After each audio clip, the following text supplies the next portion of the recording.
Have you seen Zootopia Better Zoogether at Disney's Animal Kingdom? Would you like to hear about this new attraction directly from Walt Disney Animation Studios Chief Creative Officer Jared Bush and Disney Imagineer Danny Handke? Stay tuned for everything you need to know about this new show, including those interviews.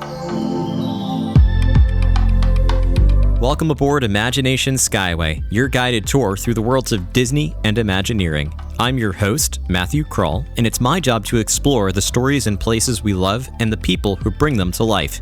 In today's episode, we're going to discuss Zootopia Better Zoogether, which debuted at Disney's Animal Kingdom in the Tree of Life Theater on November 7th, 2025. Without providing any major spoilers, we'll discuss the overall story of this show, highlight some fun details and Easter eggs you won't want to miss from the queue, and hear an interview with two of the creators of this new experience. Special thanks to my friends at WDW Magazine and to Disney for helping to make those interviews possible. As you fasten your seatbelt, I encourage you to take out your mobile devices and search for Imagination Skyway on your favorite social media app. Better yet, if you're looking for ad-free episodes, bonus content, or the ability to comment directly on the podcast, head to patreon.com/imaginationskyway, where you can sign up for a free account or a premium subscription. And if this episode leaves you yearning for a trip to Disney or any other destination, reach out to our partners and sponsors at KMV Travel, voted the top travel agency in Orlando in 2025 in Orlando Magazine's annual Best of ORL. To get started, visit kmvtravel.com/skyway. As we begin our journey, please remain seated, keep your hands and arms inside the podcast at all times, and enjoy your journey aboard Imagination Skyway.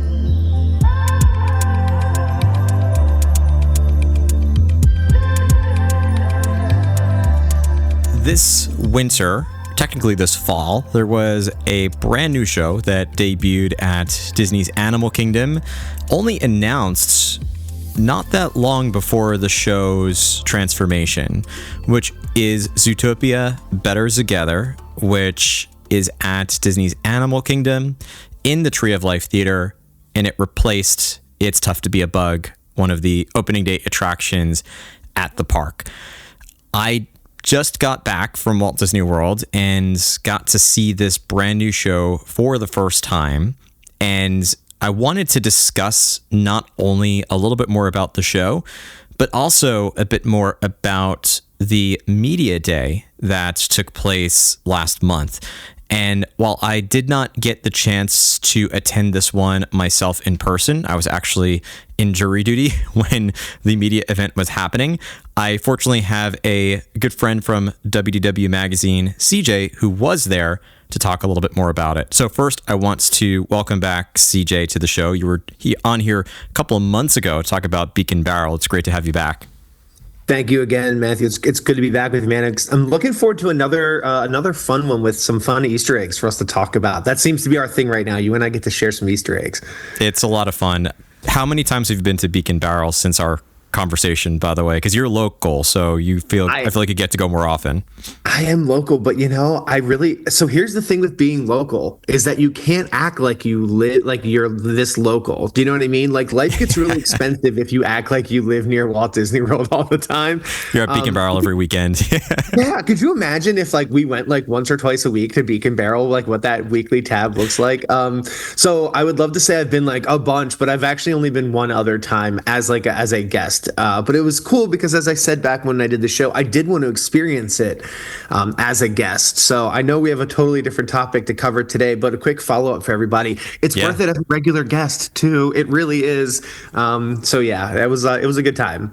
I'm looking forward to taking the girls. We did not go this past weekend. It was just a whirlwind of a trip, and we were mostly there for Mickey's Very Merry Christmas Party, and our Magic Kingdom Day outside of that was limited. But we are going back in the spring, and I am hoping that we'll get the chance to take them because I personally want to go back and to experience it as a regular guest. And I had met up with my aunt and uncle who were there at the same time, and they got the chance to go to Beacon Barrel, and they had really great things to say as well. They loved watching Rummy. They loved the interactions. They hung out in or were seated at that communal table in the map room that was our favorite. So they got to experience a lot of the ultraviolet lighting that happened and the things that were revealed in there. So they had a lot of good things to say. But I know this is a totally different topic, and we're focusing on Zootopia, we're focusing on Better Zoogether. It's also interesting that the timing of this attraction, by no coincidence, happened within a month of the opening, or a few weeks of the opening of Zootopia 2 in theaters, which I got the chance to see, and I'll talk a little bit about without any spoilers. Before we get to that, though, I want to start with 3 rapid-fire questions. 2 of them happen to be about Zootopia, and the last one is about Animal Kingdom. So my first one is, if you have a favorite character from Zootopia. I was going to say Zootopia or Zootopia 2, but I know you've so far only gotten the chance to see the first. So I'm a Clawhauser stan. I really am. I don't know. I know that like it's one of those smaller side quest roles in the original film, but deep diving, getting a little, putting the cart before the horse here. He's a major part of Better Zoogether. So I love how that happens. I love how they bring him into the attraction here. So I'm a Clawhauser stan for sure. I think that's a great answer. I know you haven't seen Zootopia 2 yet, but I am now a big fan of Gary the Snake. Again, I haven't seen the movie, but let me tell you one thing. Do you remember the old meme? Ooh, I'm a snake. Like the old, yes. like old Vine days. All right. So we don't have any real like connection to Gary D. Snake because we haven't seen it yet in this house. But my daughter is a huge Zootopia fan. She insisted that we go out and get the Zootopia Happy Meal when it was out. And the character she got was Gary D. Snake. And my 6-year-old daughter has been walking around going, ooh, I'm a snake. And it is the funniest thing. So even though we haven't seen it yet, Gary D. Snake has like a serious role in his household. So I'm excited to see it because we love the character before we even really have any connection to him. Yeah, and there's a lot of mystery around Gary, and I'm not going to say anything more about the character except that I love it. I love the character. Cool. So I love that we're hyped about a character that's going to be that's already going to be a big deal. That's awesome. Cool. Yeah. Second question. There are several districts in Zootopia. If you could live in a district, or at least visit a district in Zootopia, what would be the top of your list? Boy. You don't need to know the name because I know it's hard to remember all the names of the districts, but I have always been a African animal guy. Growing up, like I'm an animal person, period. It's why Zootopia is one of my favorite film franchises. It's why Animal Kingdom is my favorite theme park. I've always been an animal person. And I've always geared myself to like the savannah style animals. Cheetah was my favorite animal growing up. So I would say the savannah. I know it has a specific name, but the savannah would be my go-to. Yeah, it's Savannah Central is the Savannah Central. There you go. Yes, Savannah Central. And that would be for me just because all the animals specifically in that biome are like my favorites generally. Yeah, I was originally thinking about the districts themselves within the city border and leaning towards Little Rodentia just because it's cute, it's fun. I would have to maybe shrink down to the size of a rodent in order to go there. But outside of that, if I could choose to live somewhere within or without of Zootopia, of the city central itself, I would actually probably live in Bunnyborough because it's a little more remote, it's a little more rural, it's a little more spread out. You still have Zootopia, a train ride away, very similar to my setup in New York. I'm not in the city. I don't really like to live in the city, but I like to be able to go to the city whenever I want and have it be very accessible. So I would probably plant myself in Bunnyborough if I had the chance. And those blueberries. Riley's answer, you hit on my daughter's answer because it would be Little Rodentia without a doubt. She is obsessed. Again, cart before the horse. Specifically, that portion of Better Zoogether was like, I mean, is absolutely her favorite part. So yeah, I'm glad she got to see it too. Yeah. And third, favorite snack or beverage after seeing this new show. So I guess it's favorite snack or beverage at Animal Kingdom.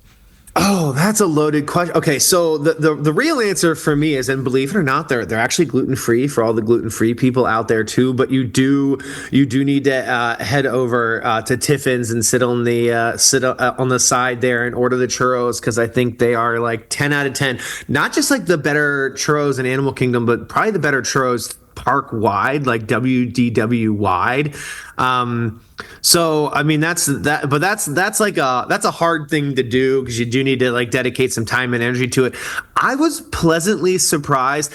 I am not a fruit in the coffee guy at all, but the Joffreys. I wish I had the name right with me, but the Joffreys in Animal Kingdom has a Zootopia themed iced coffee right now that is like blueberry muffin themed. It comes with some sweetened condensed milk, some blueberry syrup in it. These are all things that I would on an average day never order with my coffee.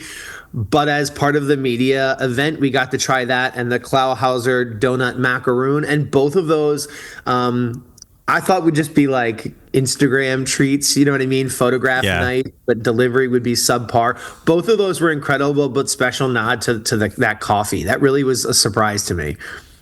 That's incredible. I have not tried that, but it sounds delicious.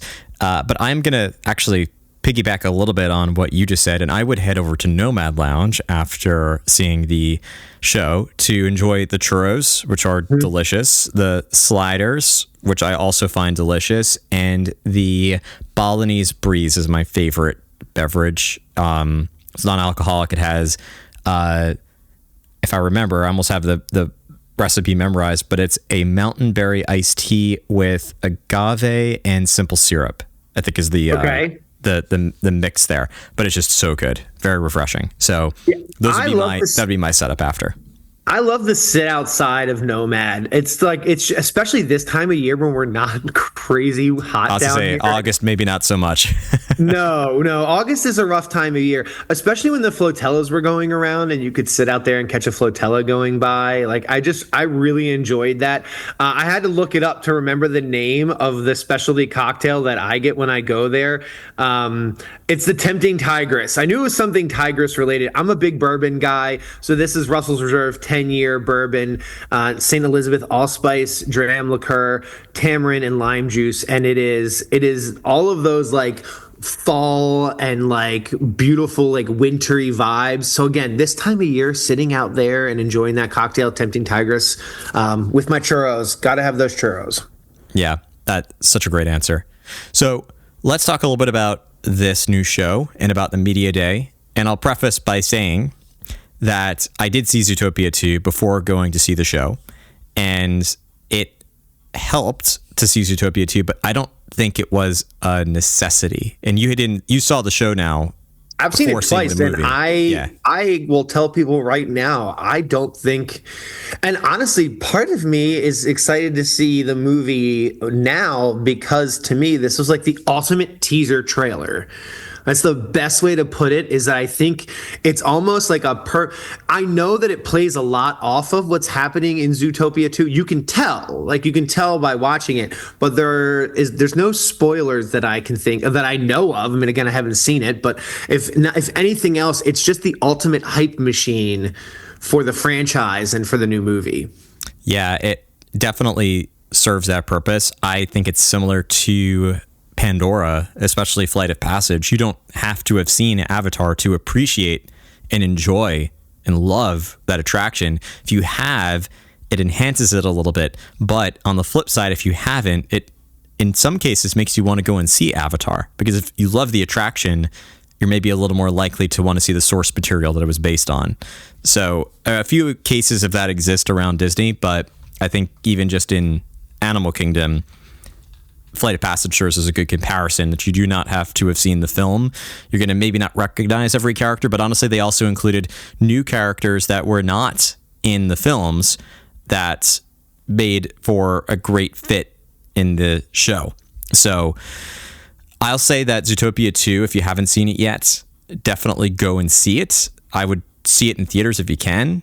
It's a very strong sequel, and I will just leave it at that. I don't want to spoil anything else.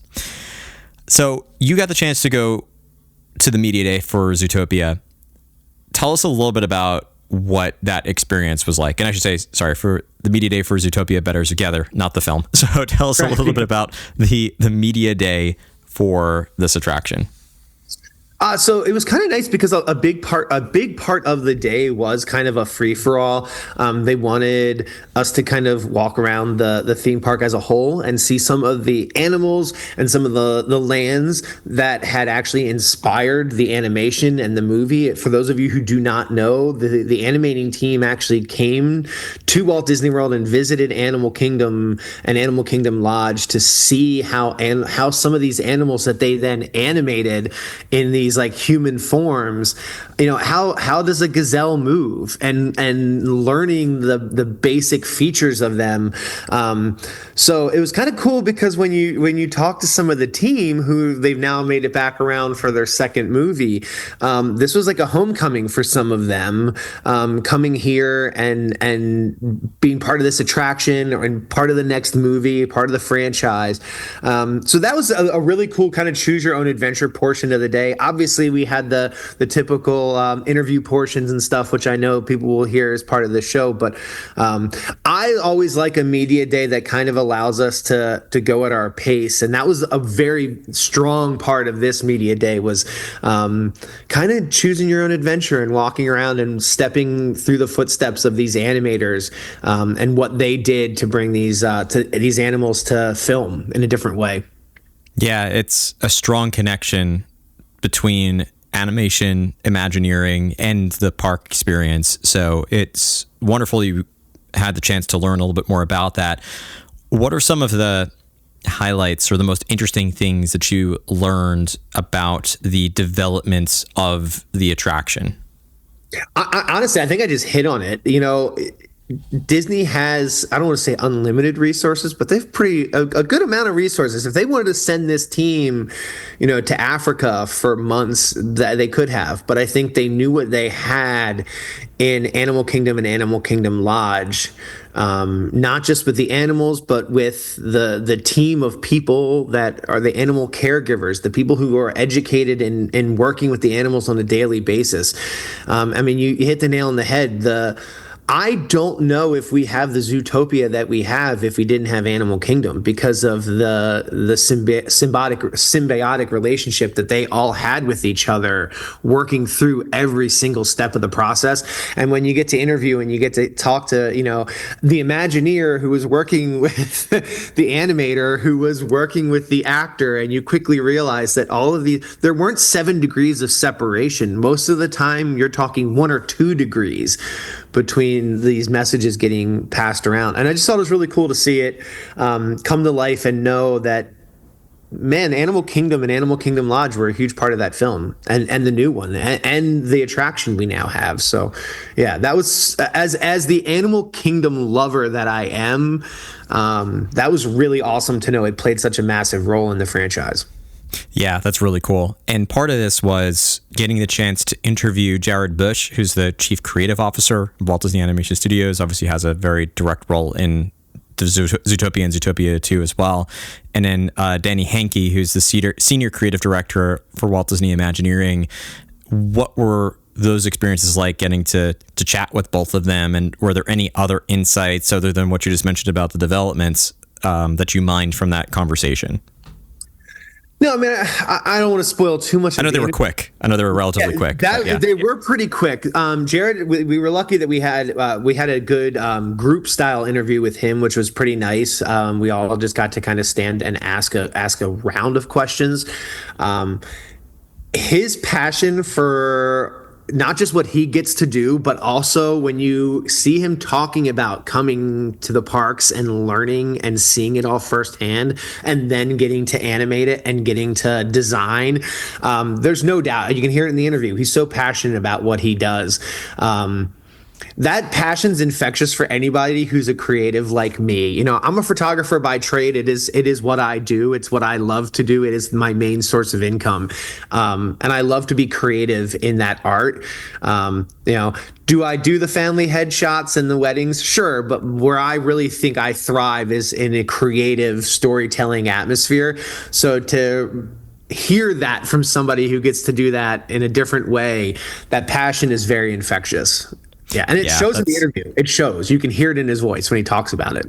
Yeah. I'm going to have people listening stay tuned for after our conversation. That's where I'm going to insert these interviews. But I took a listen. They're great. And I am excited for everybody to hear them as well.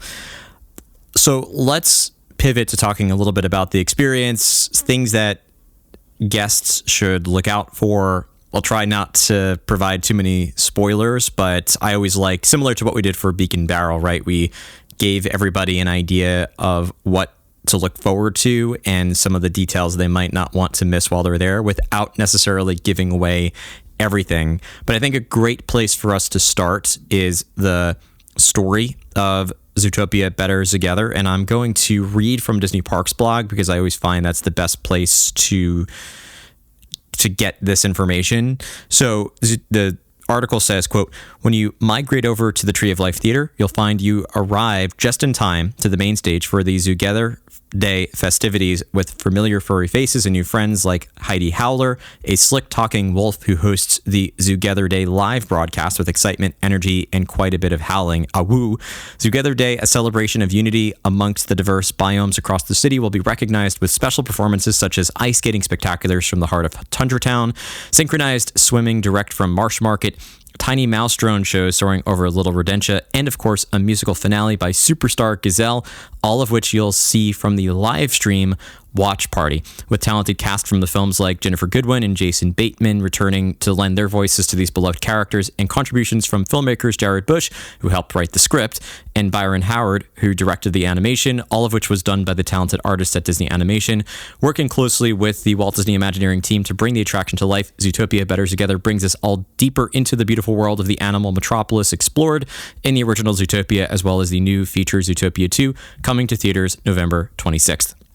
So I think that pretty much gives listeners a good summary of what this is. You are attending a live watch party in the Tree of Life Theater to enjoy the Better Zoogether, the Zoogether Day. Better Zoogether is the name of the attraction. The Zoogether Day celebration, that unity amongst the diverse biomes across the city. You get these special performances from the different districts and the different citizens of those districts, all doing something a little bit different, whether it's ice skating, synchronized swimming, drone shows, or of course that musical finale by Superstar Gazelle. So overall, I think that this made for a really compelling story, and I was curious about how they were going to fit it into the Tree of Life Theater. And I want to start with that piece of it, because this did replace an original attraction, It's Tough to Be a Bug. And how did you feel seeing this show that the storyline and the attraction fit within this space, within Disney's Animal Kingdom? And do you have any thoughts about this attraction replacing It's Tough to Be a Bug? I'm gonna answer some of the questions, but I want to reserve a big part of it for when we get to the queue piece, because I think the queue is where they're gonna draw the biggest connection for people. So I'm gonna answer some of it, but when we get to the queue, I think it's gonna really kind of open up all the way. Short answer: they embrace it. They embrace the space that they are taking over. They don't hide from it. There's multiple references to it. It's not like it's no longer the Tree of Life Theater. Okay, so that I think was the smartest move that they could make, because as you said, it is an opening day attraction. That is the park icon. The Tree of Life is the park icon. So it's almost like when people have talked about the changes coming to Epcot and Spaceship Earth and what do we do there? And I know that that's like a beloved attraction for a lot of people, right? So this is a very similar feel. Now, granted, there have been a very mixed audience about the Tough to Be a Bug attraction for a very long time. So anybody who's scared of bugs probably not really loving that attraction very much. So I think there's a very divisive group there to begin with. But I think the people who did love it and love that there was the opening day attraction piece to it, you're not going to be bummed when you go there. And there's enough, and I don't want to spoil too many things, but there's enough little nods to It's Tough to Be a Bug that I think will make people smile instead of being sad. It's like literally the epitome of don't be sad. It's don't be sad. It's over. Smile because it happened. Like it's that kind of thing. You're gonna go in and smile because there will be little nods that will remind you of what was there. Yeah, this first of all definitely feels like you're still going to the Tree of Life Theater, to your point. And I think there are moments that they, especially because, there are certain special effects that were in place, some surprises. You might be pleasantly or unpleasantly, depending on how you view it, surprised to see that a lot of those surprises are going to stay the same, that they might just be, they're going to be incorporated into the story a little bit differently. And to me, it is a less dramatic transformation of a park attraction icon. This is one of 3 parks that has an attraction inside its icon. There's also, of course, Spaceship Earth, like you mentioned. And then to me, in recent memory, one that's probably the most dramatic is the Chinese theater at Hollywood Studios. That also had an opening day attraction, Great Movie Ride, which also was met with a lot of controversy as it was changed to Mickey and Minnie's Runaway Railway. That to me was a much more dramatic transformation. That's like a whole podcast episode kind of level of dramatic, Matthew. Like I feel like you and I could talk about this one for a minute. So yeah. Way more that dramatic. One felt like a more dramatic change than this one feels like a refreshed look at how to incorporate an animal-based story into the theater, as opposed to, Mickey and Minnie's Runaway Railway it has a completely different feeling. Correct. Compared to the Great Movie Ride. And I also think, going to your point about people had mixed feelings about It's Tough to Be a Bug. Personally, I was not the person to always feel comfortable in there. Like it definitely, even for an adult, you don't go in there for a relaxing experience. Like it's definitely a somewhat frightening, still for kid friendly, but like a somewhat frightening, sometimes a little bit, it's almost thrilling type of 4D experience. And I was always strategically placing myself in different spots of the theater that I know were a little bit less intense, because there were moments that did get more intense. And it was one that I knew I took my older daughter, Maggie, when she was 7 months old, because I had this theory that if you don't understand the story, it wouldn't be that scary. And she was fine when she was 7 months old. But as a 4-year-old, there's no way I would have taken her to It's Tough to Be a Bug. She would have been, traumatized by it. And because it does have very frightening moments. This, to me, it has just enough thrill to it that there are some surprises in there, some interesting special effects. They even say in the lobby that there are some moments that could be frightening. Like there's even some in the safety audio part of the pre-show as people are loading into the theater. As the show is about to start, they talk about where the exits are in case anyone gets a little bit too frightened, because it's not as I guess relaxing is not the right word, but it's not like Mickey's Philhar Magic where there's nothing in there that's really going to scare you. Like there are some things in Zootopia Better Zoogether that are going to be sudden. And that's the best way to put it. Yeah. Sudden. Yeah. And there's suddenness to stuff. Correct. Yeah. Yeah. So it might be like there's a possibility. I personally didn't see any kids, and there were a lot of young kids. I didn't see anybody crying or needing to leave the theater. I might have heard like one toddler crying, but that also could have just been because of a number of reasons. It didn't have to necessarily be because of the show. I hear toddlers crying throughout the park, period. So, but other than that, like everybody seemed to have a good time. And my daughter, my older daughter, who's able to verbalize her experiences more than my 16-month-old, is, there were moments that were surprising and sudden that she didn't like so much, but it is nowhere near as frightening as It's Tough to Be a Bug was. So I think for a lot of different reasons, this was a very positive change. And the way that they, to your point, owns the change and made it fit within the Tree of Life Theater, it maybe is not as seamless. I think the It's Tough to Be a Bug storyline of going into the base of a tree and like there you're going to be shrunk down to the size of a bug. You wear these special bug eyes. Like, that is a very strong fit. This one, it's maybe not as strong of a fit as that, but I don't think it matters. And it definitely still fits. It's still a theater. It's still animals. And especially with a tree that has animal carvings all over it, I think that fits really well into this. So that's my little spiel about the change. And I do think it was a positive change. I know you referenced the queue. I feel like as fans of Imagineering, this is where I got the most enjoyment, especially the lobby. It was pretty crowded. I waited 20 minutes to see the show because it was still relatively new when I saw it. And I was happy to get that extra time in the queue right before the lobby to get to see some of those posters. And then when we went into the lobby, I actually stayed behind and I walked all along the wall, because people are crowding by the doors to try to get in. And meanwhile, I'm on the opposite end of the walls trying to look at everything. And I felt like in the 5 minutes I was in there, I did not have enough time to see everything because there is so much. So I know you said you had some things to say about the queue, so I'd love to hear your thoughts about the queue.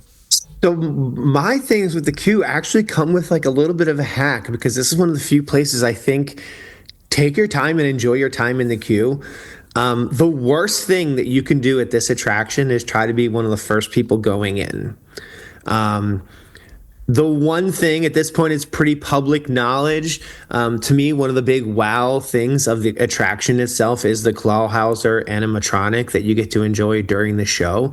If you're one of the first people in, you may be closest to the exit, but you're going to be the furthest away from Clawhauser. And I've been multiple times to this show. Every time I have been, I have seen the people who have they get to the doors, they're standing there, they're waiting to get in.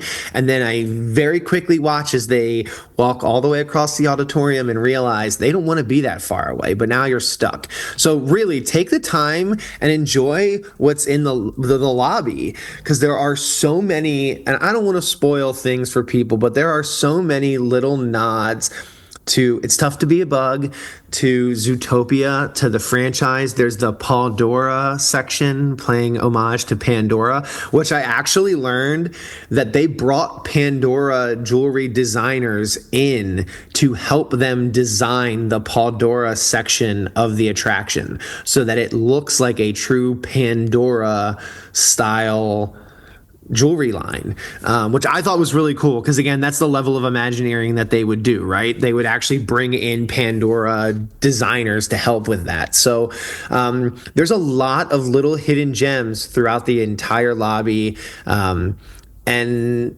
I think you're going to miss a lot of it if you just rush to those doors, and you're not rushing for anything that's worthwhile, because the best thing to be in that attraction is center or right of center. So don't rush. Enjoy the lobby. Enjoy the things that are around and all the little posters. There's a message board that is just loaded with Easter eggs. Go enjoy that stuff. And when the doors open, then slowly make your way in. I promise you, you're going to be fine. If you're in that lobby, you're going to get a seat. And the best place to be is truly the right side of the stage anyway. So, yeah, we were the last people because I was busy spending as much time as possible exploring the lobby as I could. No, we were the last. Don't say. For those who don't know me, and so we were the last ones, and we chose to go near the front. So we were, I think, the second or the third row on the right side, right near Clawhauser, and it was great to see him that close. And yeah, you're right. If you are going to be the first ones out, you might save 30 seconds, I'd say, getting to your next attraction. And I'm not trying to exaggerate here. I do think it's probably at most 30 seconds you're going to save getting to your next attraction. So I don't think it's going to make or break your must-do list or missing that next lightning lane. But I think it's worth, to your point, not being the first one in so that you are more central. And a 3D show, from someone who has sat in the front, the back, the side, the middle, it's the same no matter where you're sitting. The only thing that changes is the special effects around the room and your ability to see that. So sitting more central or even more to the right, I think, is going to help with the viewing of the animatronic and some of the other effects that might happen throughout the room. Plus, if you're in that much of a hurry, if you're really in that much of a hurry that you want to be first in to be first out, then this is not the kind of attraction for that individual anyway. And I mean that because this is like a sit and enjoy yourself. Don't be like in the rush to go do the next thing. This is supposed to be, to me, this attraction is a great break from an Animal Kingdom day. You're going to sit down for a little bit. You're going to have a great show. You're going to be in somewhere very cool and very relaxing. If the mindset's to get in and get out, probably just move on. Just move on. Because this is, I think, is best enjoyed when you're just relaxing and enjoying it. It's a fun little show. But if you're tapping your foot waiting to get on to the next thing, it's probably not going to be for that person anyway. Absolutely. And if you are in even before you get to the lobby, I should say, talking a little bit more about those posters, I took pictures of every single one of them, as I'm sure you did, CJ. For me, it was more documentation for Imagineering discussions and any articles I might write for WDW Magazine in the future. And it is for my personal knowledge, but there's actually the story told through the posters of this day that you're celebrating. So it's of Zoogether Day. So it says, thousands of years ago, natural forces ruled our world. The world was divided into vicious predators and meek prey. But over time, we evolved and moved beyond our ancient wild ways. That one, by the way, has the Tree of Life in the background, which is pretty cool. Our ancestors joined together in harmony and declared that anyone can be anything. On Zoogether Day, we unite to celebrate the special connections shared among all living things. And our ancestors joined together in harmony and declared that anyone could be anything. What I thought was great was the fact that, and I'm sure you probably caught this as well, I've seen it shared through social media, and then I had to see it myself, is there is an Easter egg for Joe Rohde himself in that one. It shows a number of animals with in essentially construction hard hat gear. Looks like they're building perhaps the entrance to Zootopia, or they're at the base of the Tree of Life Theater, so perhaps they're building the space inside the Tree of Life Theater. It looks like they're carving animals on the Tree of Life, and one of them in the background, who seems to be leading this, is none other than someone we were calling Joe Rodent, but draws a striking resemblance, including the earring in his ear, the mustache that he's sporting from back in his old, his original Imagineering days. But it draws a striking resemblance to Joe Rohde. So I thought that was, as an Imagineering fan, I loved that he was referenced. The only close up I got of any of those critters on any of those posters was when I saw that Joe Rohde, and I was like, wait. And I got right in, because I thought that was a cool little nod. That was definitely a cool little, and that's what I mean is this, even though yes, this is an updated attraction, it is definitely more than an overlay, but it does still pay homage to not just the attraction before it, but the whole park that was part of it. Yeah, there's even in the queue, you might remember in the lobby, you might remember from It's Tough to Be a Bug, there was this giant, piece of dung that like a dung beetle rolled up. Yep. And it also gives you a clue of what size you are when you go into the Tree of Life Theater. And that's there, and there's actually a poster next to it, and you see all these animal paw prints on it, and it says, now on display, a paw pack, the first Zoogether Day, on loan from the Zootopia Natural History Museum. Early mammals formed this sphere composed of soils from each biome in the spirit of unity, peace, and prosperity. Not prosperity, prosperity.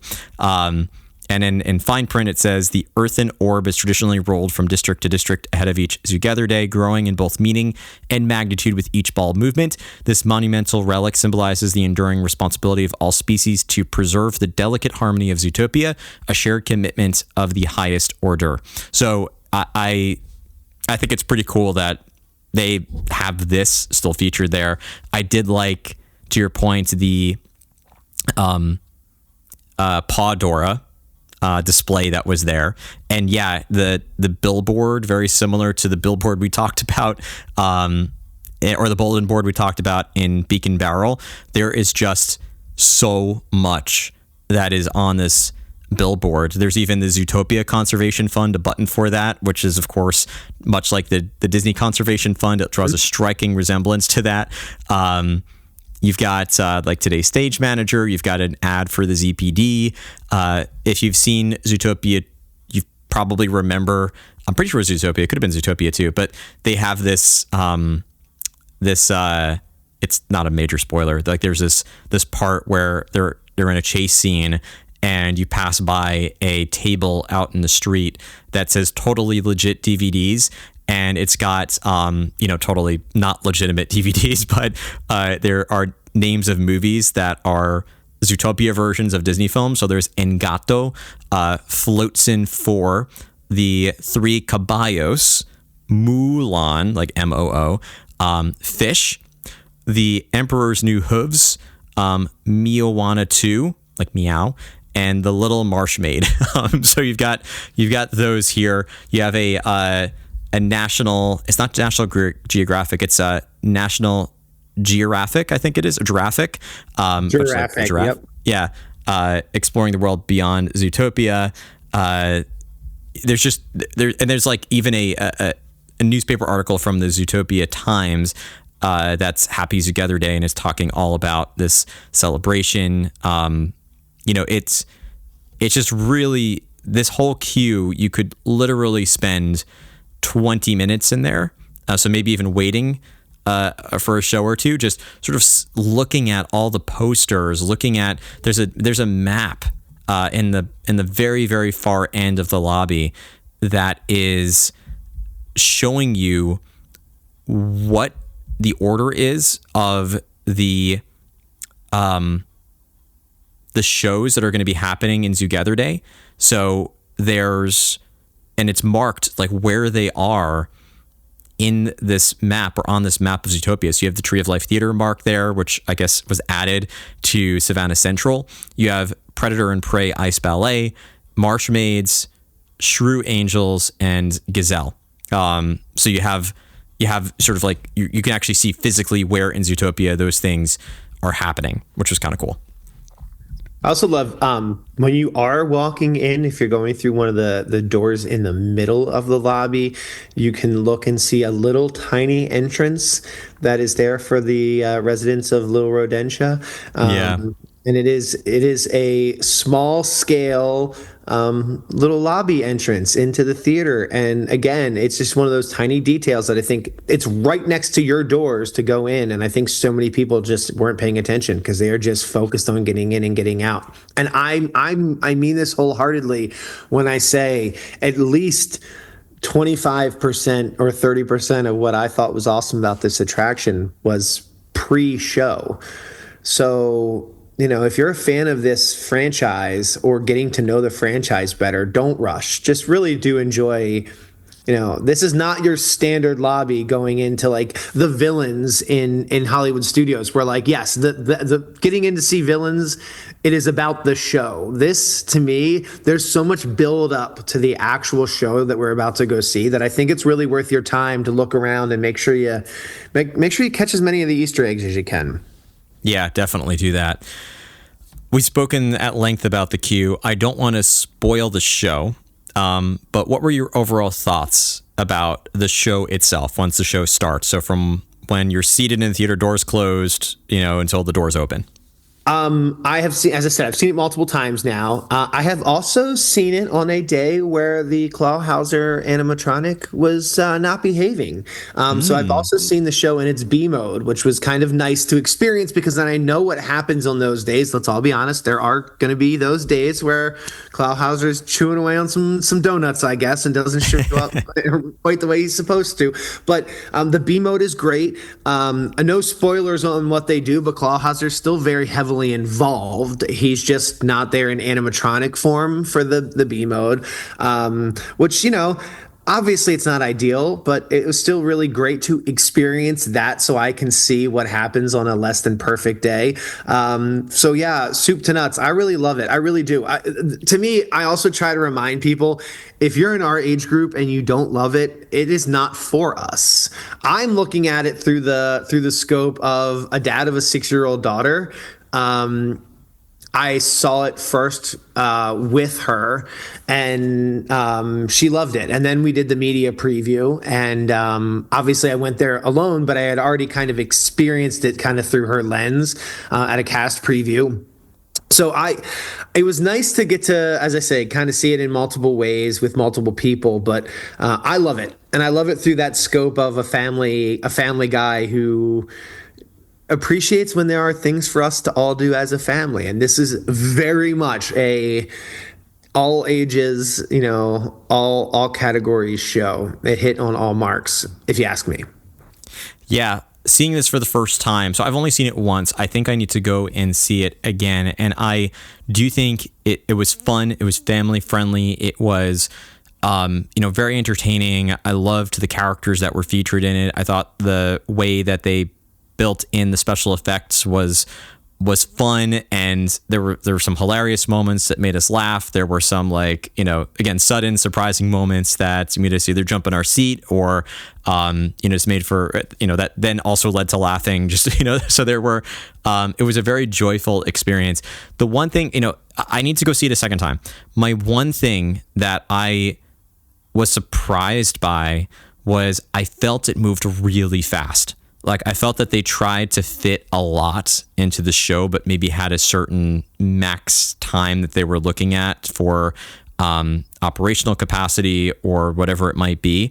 And that was, again, just my first impression going into it. So if I get to see it a second time, I might be more prepared for that. And perhaps it was just my perception of it because so much happens in the show. There's constant action, where with even It's Tough to Be a Bug, there was some downtime in between. It was a little bit of a slower pace where you would have Flick introducing the next act, and we'd move into that act. But the beginning was maybe more of that pace as they're introducing the Zootopia Day events that were going to take place. But then they just go into the events and it goes from one to the next, to the next, to the next. So I felt that just, again, first impressions going into it, I felt it moved really fast. But that would be like my one point of I was not expecting that, or I need to go in and see if maybe that was just my first impression of it. But otherwise, I do think this is going to be a show that we see every time we go to Disney's Animal Kingdom, especially with my daughters. It was a really fun show. So I'm looking forward to seeing it again and catching more Easter eggs. Because I didn't see any spoilers ahead of this show, where sometimes I like to look at things ahead of time, maybe watch a video so I can catch things and then see if I can catch those in person. But yeah, otherwise, completely love this show. And I do agree with the short form stuff. Whenever that kind of thing comes into play, I always blame TikTok. And I know that sounds like a cop out, but I'm serious. No, I thought the same thing. I think see, and I don't think we're that far off base. I just think that everybody wants to. The days of any sort of fluff or filler are slowly dying. And so I think that when the Imagineers, and again, this is not a question that I got to ask, so I'm just guessing on this one, but my guess is that the Imagineers knew that that's just part of the culture now, and that they're best to just create a bunch of pow, pow, pow, pow moments that keep everybody's attention. Because again, without spoiling anything, that is kind of how this show goes. There's just a lot of uptime. There's not much downtime. And I think that could be just where we are culturally, I think has a lot to do with it, TikTok culture. Basically, I'm old is the yeah, me too, man. Me too. Look, when people tell me I got to make my videos shorter, I'm like, but how? I'm already at 18 seconds. You can't tell a story in 5 seconds. So no, man, I feel you. But that's why the Imagineers are incredible, because somehow, even though you're right, they are pretty quickly paced, there's still a very clear and concise storyline to follow through all of it, even while all this action and things just keep happening. And I think that's why kids are going to love it, because there isn't that moment for them to put their guard down or be bored. It's just nonstop. And that's why my daughter loved it, because it's nonstop fun. Yeah, definitely. That was the first thing I thought at the pace. I'm like, okay, so this is definitely built for the next generation, because it was moving a lot. I remember, I definitely remember the transition from long form shows at Disney to short form shows at Disney. This is taking it a step further, but one of the biggest transformations in the early 2000s was going from basically 15-minute or so long shows to 7-minute shows. So I remember they did for the Enchanted Tiki Room. It's still the same at Disneyland. It's still the original there. But at Walt Disney World, the 15-minute version was cut down to about 10 minutes. The Country Bear Jamboree used to be about a 15-minute show, and then they literally like cut it in half down to a 7-minute show. And I remember thinking, wow, they're looking at audiences that maybe are not going to want to sit for as long. They want to get to more attractions. And then this is also designed with that same reference point in mind, but to your point, like designing it for that TikTok or Instagram reel generation that's used to just scrolling in short form content. And it felt like that. I felt like I was scrolling from one TikTok video to the next, and the pacing and the duration of each segment, it felt very similar to that. Maybe not if we're skipping reels, but like if we're watching one after another, it very much felt similar to that style. So rest in peace are the days of Ellen's energy adventure naps, because I think about that all the time. I literally, not to get on a tangent here, but I miss Ellen's energy adventure, but I also think about the number of people who get up and walk out of shows, because I'm even Carousel of Progress, there have been times where we're in like the third scene and people walk out and the alarms go off. Like I've definitely experienced that, and I'm thinking it would be really challenging to have a perfectly complete Ellen's Energy Adventure 35-minute experience. I remember them warning this is a 35-minute experience. You can't get up after those 35 minutes or during those 35 minutes. The vehicles move, right? You can't just get up and walk out. So I think about how many times the ride might go down nowadays with guests who would just get up and try to get out. Challenge accepted. I can't get up. Watch me. Yeah. Anyway, all right. So the I'm gonna stop ranting like. But I think we are. I think we're hitting the nail on the head. I think this is why you're right. I think this is moving just things along. It is a shorter attraction. I actually am curious what the runtime compared to It's Tough to Be a Bug is. That's interesting. I think it's similar. I got the impression that it was a very similar length. It maybe is off by a minute or two, but at most, it definitely felt like a similar runtime. There just wasn't as much. I think It's Tough to Be a Bug maybe had like 5 scenes altogether, if I'm just thinking off the top of my head. Like the 3 planned ones, then you have the Hopper invasion, and then you have the finale. Like I think that was kind of it. And then you have the introduction to the show. But this I felt like had more segments to it. Or I could be wrong. But I think I just listed out that there were 5 different pieces. And then I think, so maybe it moved up to 7 altogether. I don't know. Yeah. I'll have to go back. I didn't prepare that particular point of discussion. So before we get into playing the interview clips, which will sort of close out this episode, to follow up, to sort of wrap up questions here, starting with anything else you think we missed, or that we should share, or that you found interesting about this attraction? Not really. Also, I do love that Nick and Judy, for any of my character fans out there, Nick and Judy now meet outside the attraction where Russell and Doug used to meet. So they're meeting in their Zootopia 2 outfits.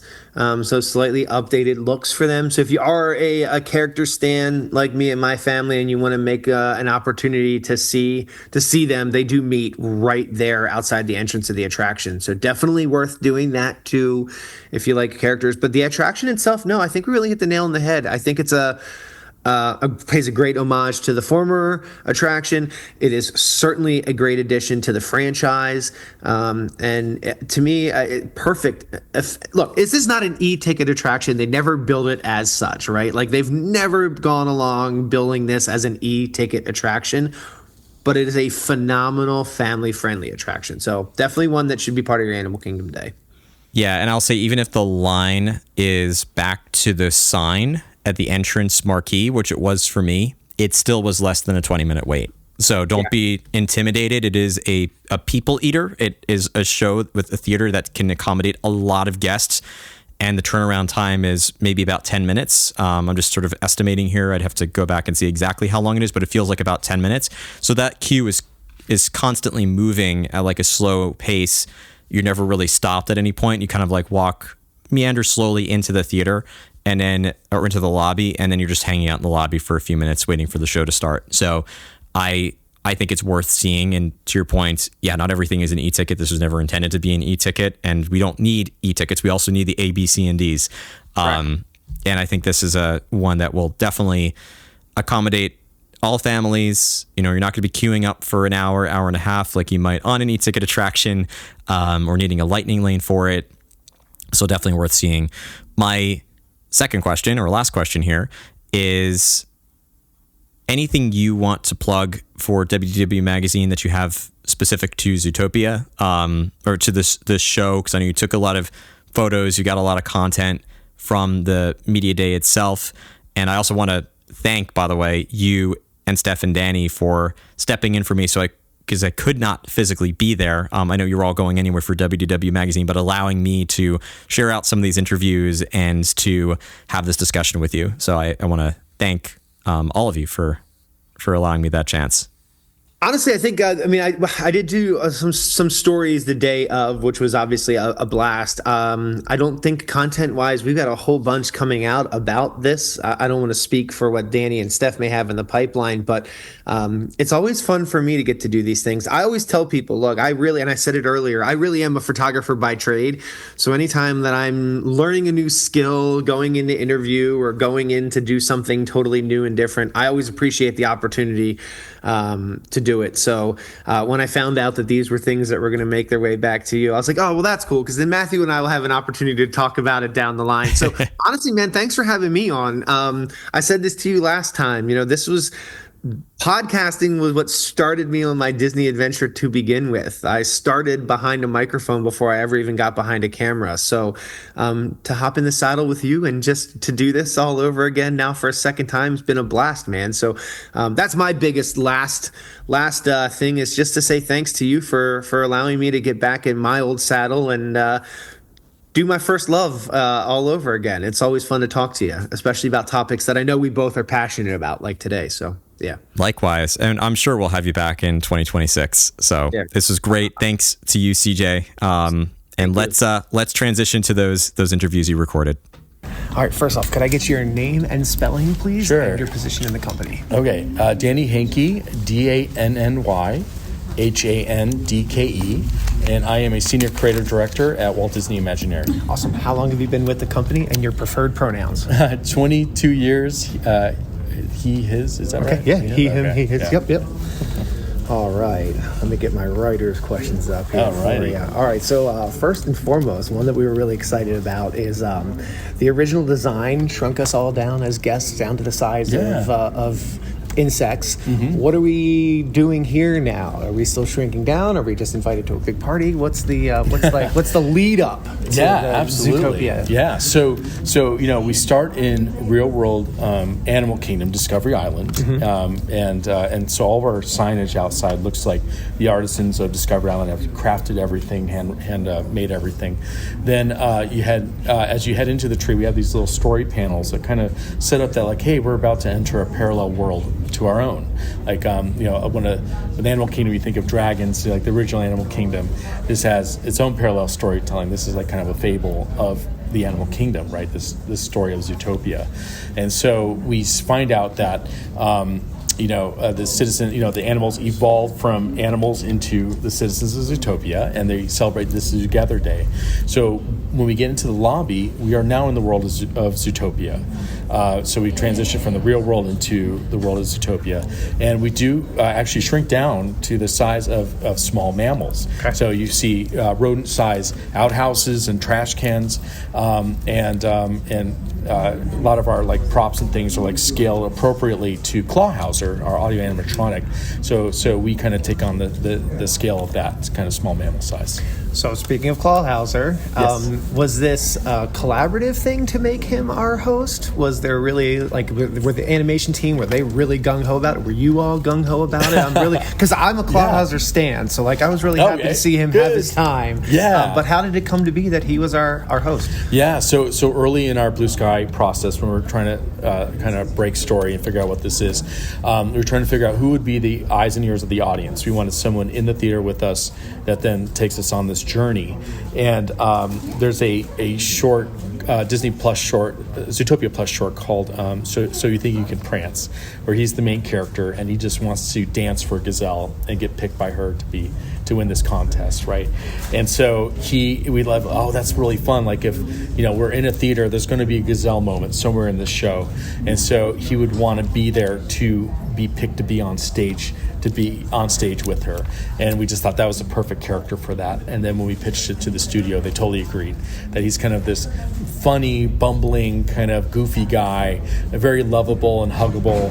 And he'd just be great to be there in the theater with us while this other adventure is happening on stage. Plus, just like the actor who voices him, he's so excitable. Right? Oh, so Nate, great. Is just such He was that so vibe. awesome. So he gave us like 3 hours of that energy, and I just don't know how he did it. I couldn't do it for 15 minutes. No. So it's exhausting watching him sometimes. Yeah, and for him to sing that song, it was all right, so then he cool. busted it out right here for us for a quick second. So, I was happy. what was it like to partner with Walt Disney World Animation Studios on this project, and what were the greatest contributions from them specifically? Yeah, so once we had our kind of story, what story we wanted to tell, we pitch it to our studio partners, so the filmmakers, Jared Bush, Byron Howard, and the notes that we would get from them were really about like how do we fit the tone of Zootopia. So I think a lot of our early storytelling was very heavy on kind of the messaging, and there wasn't a lot of humor, slapstick humor, kind of the trademarks of Zootopia, kind of the antics and the fast-paced nature of it. And so they helped us bring that in. One of the things we were missing was something for Nick and Judy to do. They were there to support Clawhauser in our original story, and so they're like, hey, Zootopia is naturally a police story, like a detective story. So let's give something for Nick and Judy to do. Maybe there's someone trying to ruin this Zoogether Day holiday.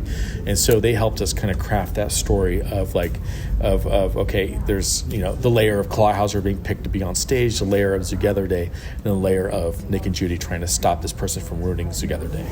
Okay, awesome. And my last little bit is, I know this is probably going to be asking you to pick your favorite child, but I won't use the word favorite. So maybe it's a little bit easier to answer. Okay. What's one of the little moments that you are really proud of, that you really love, that you think kind of symbolizes the show altogether? It can be a cue piece. It can be a piece anything. From anything. Yeah. I mean, there's so many. I love just some of the world building, like the community board we have in the lobby is so much fun. Mine. I thought that was awesome. And Pandora, working at Pandora Jewelry on that of how do you do your Zootopian version of that. You just touched on it, which I think is really cool. You guys had Pandora involved. Yeah, that's wild. I don't think most people who are going to walk through that queue are going to understand that Pandora was actually involved in that. And they're making real Zoogether Day charms that they're going to sell in the shop too. I'm glad we can slide that one in there too. Then. Yeah, that's awesome. Okay, thank you so much, Danny. I really appreciate it. Thank you. Too. Take care. Have a great one. Thanks. One of the things that makes Disney unique is you have all these different creative studios, and when you partner with Imagineering, you get to work together, much in the spirit of this attraction. Have you been inspired as you're working on Zootopia 2 and this attraction, and by their creative energy as you work together? Oh, I mean, all the time. For me, working with Imagineering is this unbelievable dream. I grew up going to the parks. I'm a huge parks nut. My entire family parks nuts. So to be able to work with them is incredible. They have a very similar approach to storytelling. The amount of time it takes to build something is very similar to ours, and so there's this deep thoughtfulness that happens as a result. But that back and forth, I think there's always this desire to want to elevate something, to improve something, and that's something that I think both Imagineering and animation, that's sort of one of our first tenets to do, and so it's been just a real joy to work back and forth. No complaints from me, but Clawhauser's a favorite. How did he end up being the one that you all selected for the audio animatronic? Oh, well, or was it an easy choice? I mean, the easiest choice in the world, right? I mean, Clawhauser's so lovable and fun. If there's going to be anyone who wanted to sort of bust into this Zoogetherness Day celebration, it would have to be Clawhauser. And just as an ambassador of the world of Zootopia, he's perfect. Nate Torrance, who voices him, amazing. Incredible, so, the easiest choice in the world. And his passion shows, too, which is really fun. Yeah, you can hear his passion right now. Right now, the other room, yep. Yeah. Creating a story that is going to be in the Tree of Life Theater probably poses opportunities as well as challenges based on time alone. But also, how do you ensure that this sort of next chapter in the overall Zootopia story fits in with the overall mission and messaging of Disney's Animal Kingdom as a whole? Well, they're so closely aligned. I think when you look at the film Zootopia, it's really a celebration of animals and the animal world.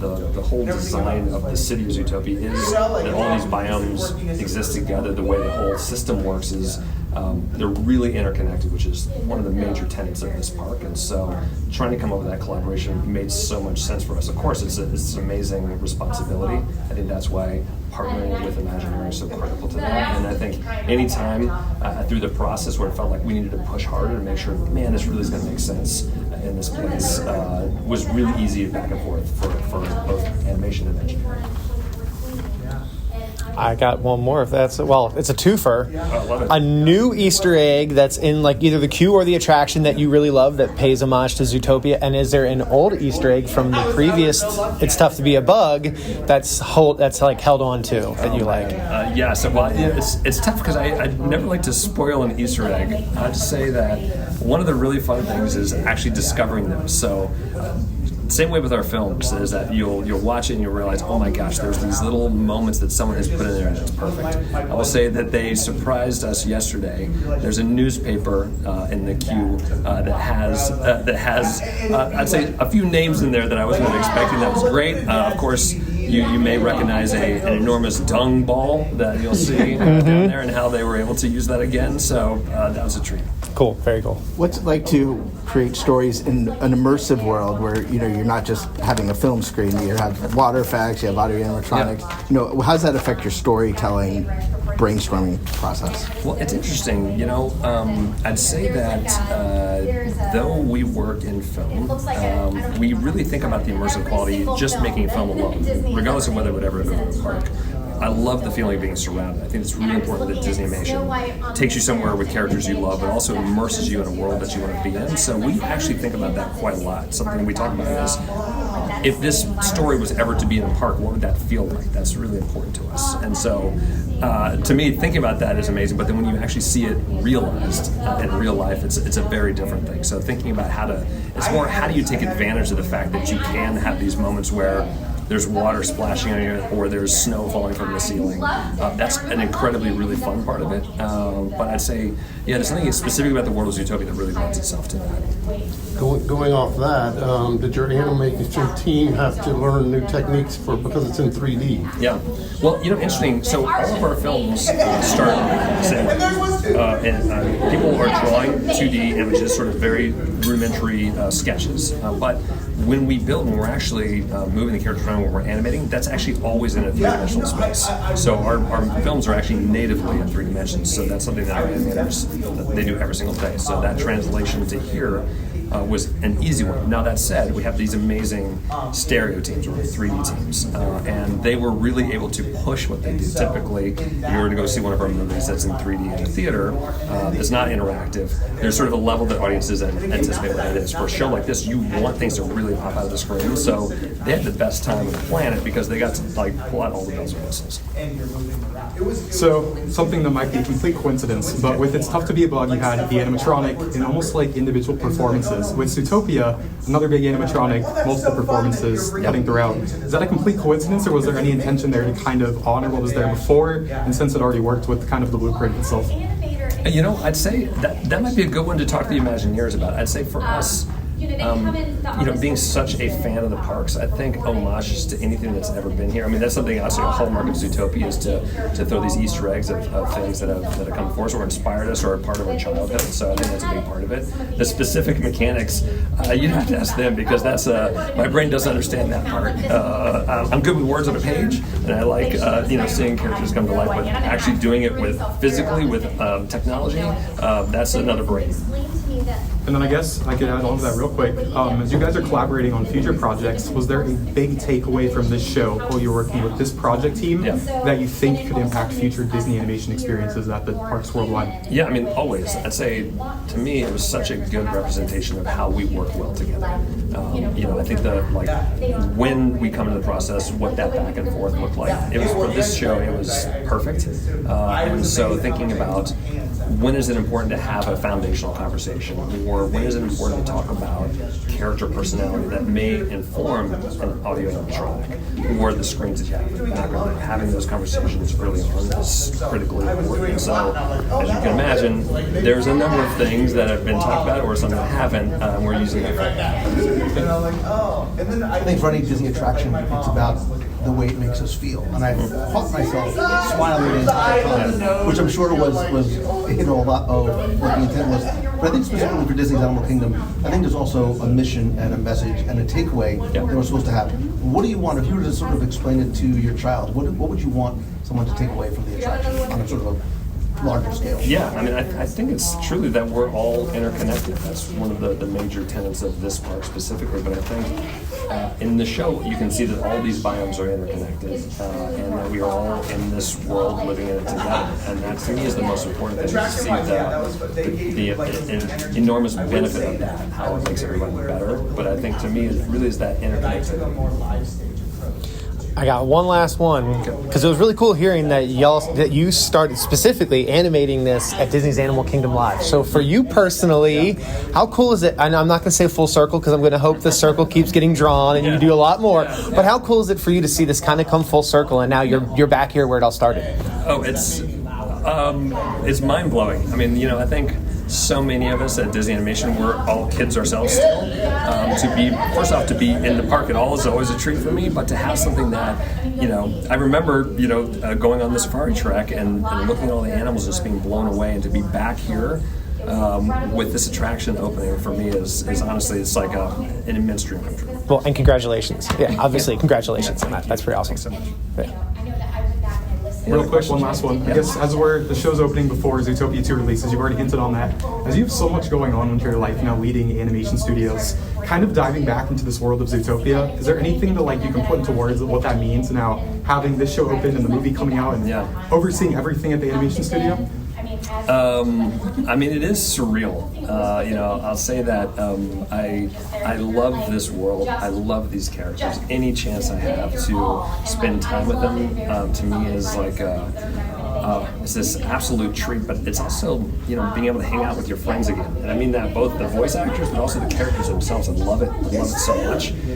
So I'd say, it's one of the real joys of my job. Obviously, there's a lot going on right now. I love that there's a lot going on. I love sort of being flooded with entertainment, with emotion, with these amazing immersive worlds, and so I'd like to do this forever.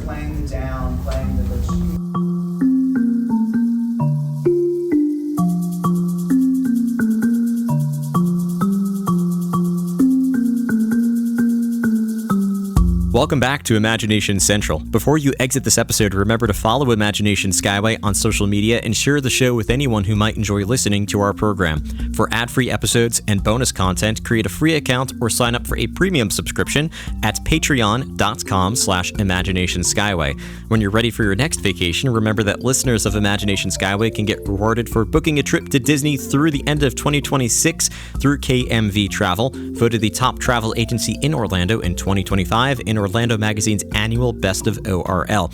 Simply fill out the form at kmvtravel.com/Skyway and make sure that you select Imagination Skyway under the How Did You Hear About Us question to be eligible for a special gift from the team.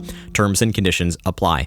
As you disembark, please remember to remain fully seated until the podcast comes to a complete stop. Then gather your belongings and watch your head and step as you exit. Thank you for joining me aboard Imagination Skyway, and remember, if we can dream it, we can do it.